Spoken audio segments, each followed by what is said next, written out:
You weren't meant to carry this much. You weren't meant to be the one who always holds it together, who stays calm when everyone else explodes, who shows up even when you're empty, who fixes things no one even noticed were broken. But somewhere along the way, that became your role. Not because you wanted it, but because no one else knew how to hold what you were quietly absorbing. So you became the strong one, the dependable one, the emotionally bulletproof one, and maybe people even admire that. They tell you how resilient you are, how calm, how solid, how composed, and you smile, you nod. Because what else can you do? You've built your identity around not falling apart. But strength, when it's built on survival, starts to turn into self-erasure. It's the kind of strength that makes you check in on everyone else, while silently praying someone would notice you haven't been okay. It's the kind of strength that never says, "I need help," because you've taught the world to believe you're fine without it. It's the kind that looks like discipline on the outside, but feels like exhaustion on the inside. And the truth is, you weren't meant to be this strong. At least, not in the way you've been doing it. Because this isn't strength that nourishes you. It's strength that drains you.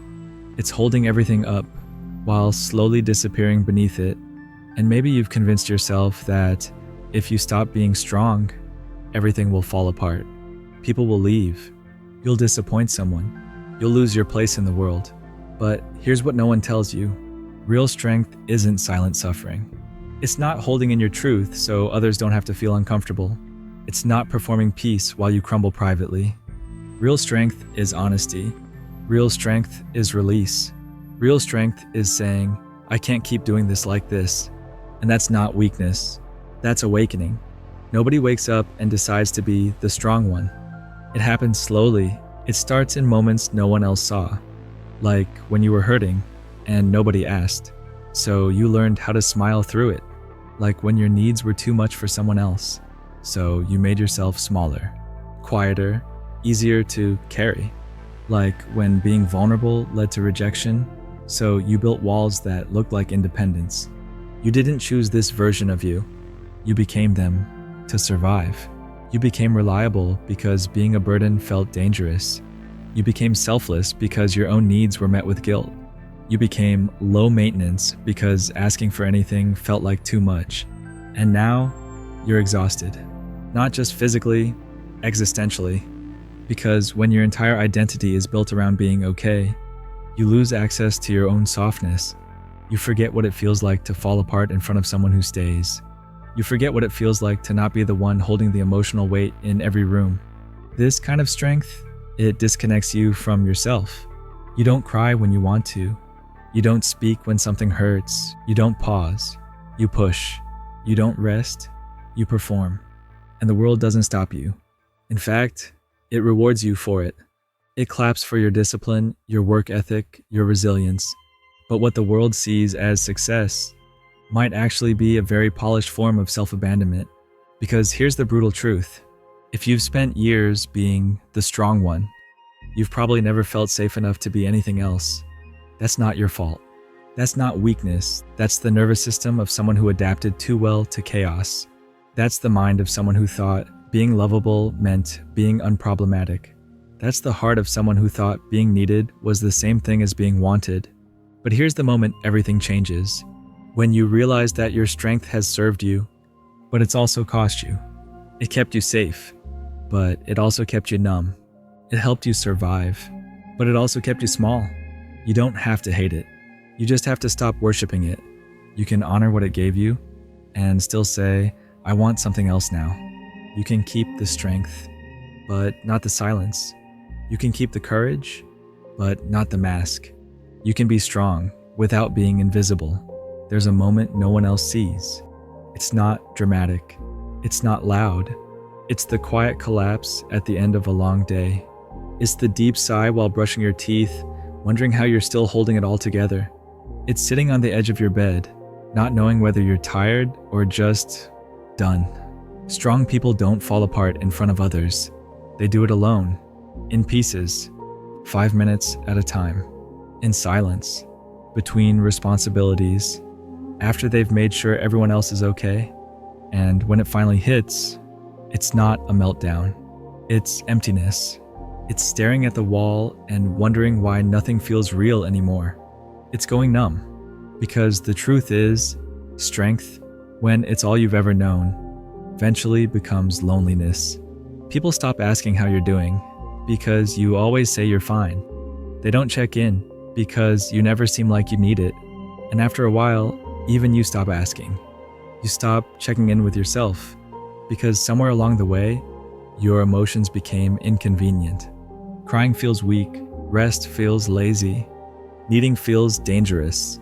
And so you push, you power through, you shrink your needs down into something small enough to ignore, until one day, you realize you've been strong for so long, you don't even know how to be soft anymore.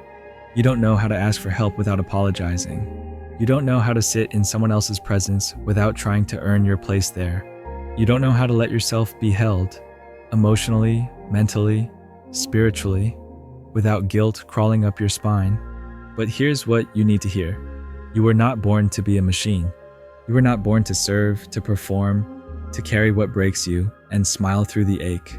You were born to feel, to break open sometimes, to stop pretending, to be held without having to justify it. You were never meant to be this strong. Not like this.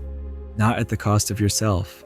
And maybe, just maybe, the strongest thing you'll ever do is admit that you're tired of surviving, that you want to feel again, that you want to be, not for someone, not in spite of something, but for yourself.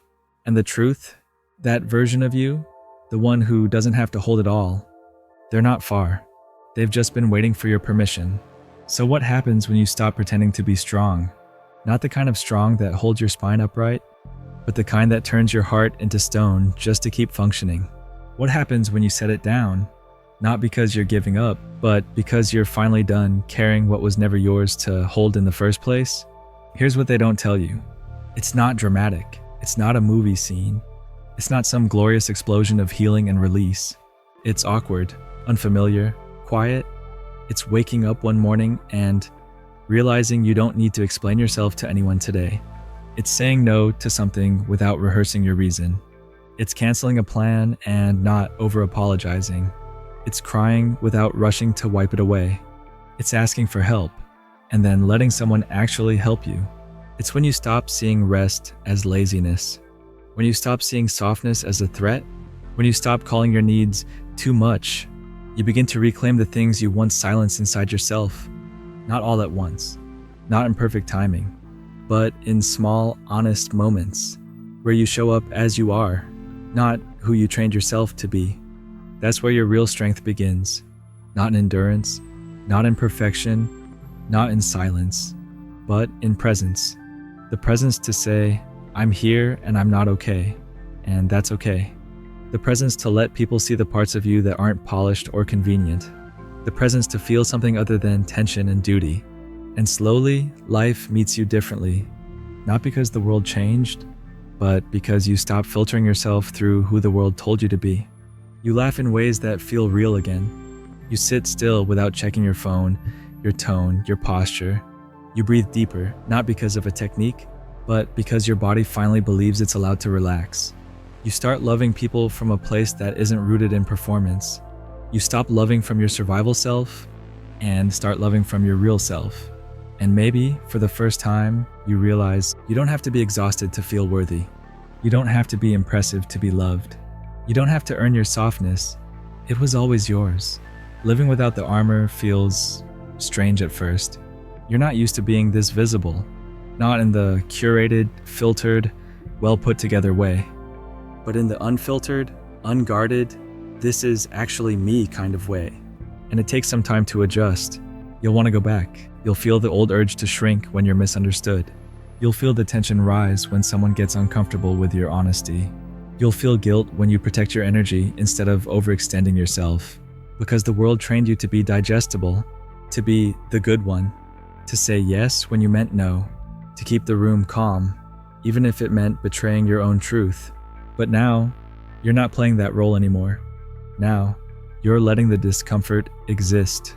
Now, you're letting people feel what they feel, without managing their emotions for them. Now, you're finally choosing truth over tension. And it's not always easy.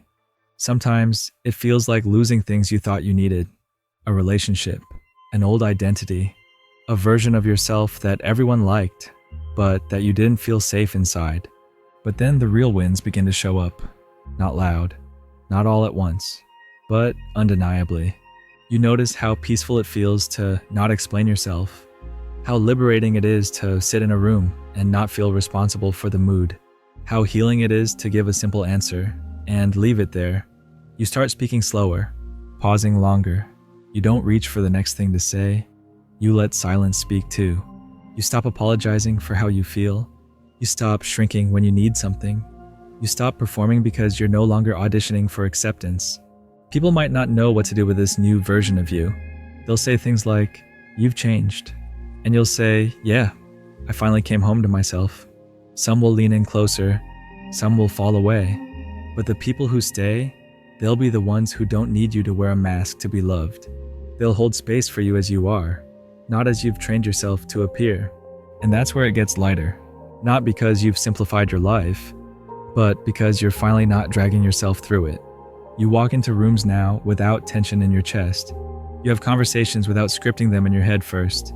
You don't panic when someone disagrees, because your peace doesn't live in their approval anymore. This is what happens when you stop being the strong one and start being whole. Not perfect, not always certain, but whole, finally. So now what? You've peeled off the armor. You've named the exhaustion. You've stopped calling it strength when it was really self-abandonment. You've seen the cracks in the identity that once kept you safe, but now keeps you stuck.